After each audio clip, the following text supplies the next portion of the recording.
The Fox and the Stork by Aesop.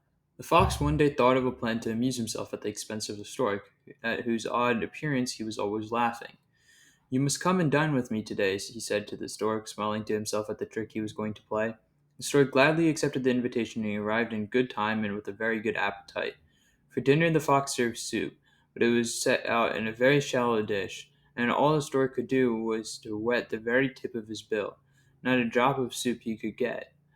But the fox lapped it up easily, and to increase the disappointment of the stork, he made a great show of enjoyment. The hungry stork was much displeased at the trick, but he was a calm and even-tempered fellow, and saw no good in flying into a rage. Instead, not long after, he invited the fox to dine with him in return. The fox arrived promptly at the time that had been set, and the stork served a fish dinner that had a very appetizing smell. But it was served in a very tall jar with a very narrow neck. The stork could easily get at the food with his long bill, but all the fox could do was to lick the outside of the jar and sniff at the delicious odor.